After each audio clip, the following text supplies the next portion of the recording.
আসসালামু আলাইকুম গাইস, আগের ভিডিওতে বলে দিয়েছি আর মার্কেট কয় প্রকার কীরকম সেগুলো দরকার হলে আমি ডিসক্রিপশনে দিয়ে দিব। আজকে বুঝাবো কীভাবে মার্কেট ট্রেড লাইনগুলো ড্র করতে হয় আর মানে কীভাবে কোন সময় ব্রেকডাউন দেয়।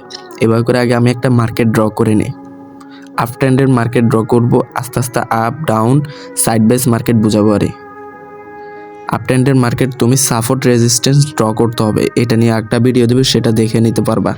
এখানে তোমার ধরো মার্কেট এটা সাপোর্টকে ভেঙে নিচে যাওয়ার পরে এটা কিন্তু তোমাকে একটা মানে ফাঁদে ফেলার চেষ্টা, তারপরেও এই কিন্তু আপ ট্রেন্ডের মার্কেট কিন্তু আপ ট্রেন্ডে যাবে, মানে ডাউনে যাবে না। কিন্তু আমি সবগুলো ড্র করে দিচ্ছি এবং মার্কেটে যাই দেখা দিব কীভাবে মার্কেট এগুলা মানে আপ ডাউন করতে আছে, কীভাবে ব্রেকডাউন করে সাপোর্ট রেজিস্ট্যান্স ড্র দেওয়ার পর মানে এগুলো আপনাদের ফাঁদ দেওয়া হয় আরে, মানে আপনার লস করানোর জন্য। ডাউন ট্রেন্ডের মার্কেট একটা ড্র করে দিচ্ছি আরে, মানে সবসময় যে ট্রেন্ডে চলবে সেই ট্রেন্ডে ট্রেড নেবে। তার আগে ভুলভাল ট্রেড নিলে মার্কেট থেকে তোমার পকেট খালি হবে। কারণ ডাউন ট্রেন্ডে হলে তুমি সবসময় ডাউন ট্রেন্ডে ট্রেড নিবা, আপ ট্রেন্ডে হলে আপ ট্রেন্ডে ট্রেড নিবা। এখানে সাপোর্ট দেখতে হবে এবং রেজিস্ট্যান্স দেখে ড্র করতে হবে, তার আগে কিন্তু দেখলে হবে না। আর এখানে তোমার সাপোর্ট ব্রেকডাউন করছে, ব্রেকডাউন করে ও কিন্তু মানে আপে যাইতে পারে, ডাউনে চলে যেতে পারে। এটা তুমি বুঝতে হবে মার্কেটে গিয়ে, আমি তোমাকে আস্তে ধীরে সব কিছু মার্কেটে যাই বুঝাই দিব। এই নিয়ম দুইটা শুধু তোমার আপ ট্রেন্ড এবং ডাউন ট্রেন্ডে দিবা, মানে জিগজ্যাগ মার্কেটে এই নিয়ম বেশিরভাগ সম্ভব কাজ করে না।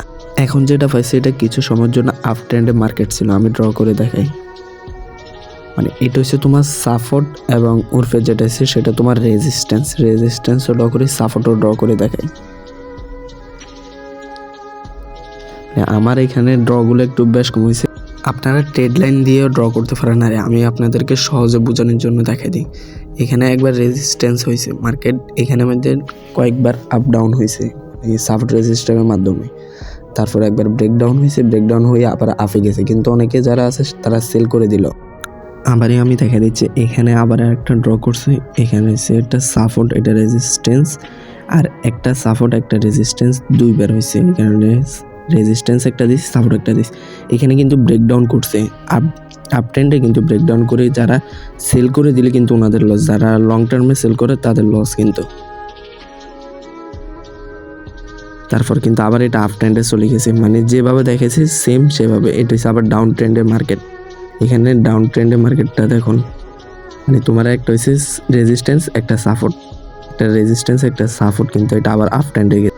তোমার যে ট্রেন্ডে মার্কেট থাকবে তুমি শুধু সেই ট্রেন্ডে ট্রেড নিবা, আর আপ ট্রেন্ডে থাকলে সবসময় গ্রিন ক্যান্ডেলে ট্রেড নিবা, আর ডাউন ট্রেন্ডে থাকলে সবসময় রেড ক্যান্ডেলে ট্রেড নেবা।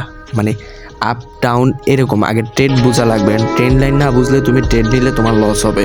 So guys, that's all for today, bye bye, tata, see you.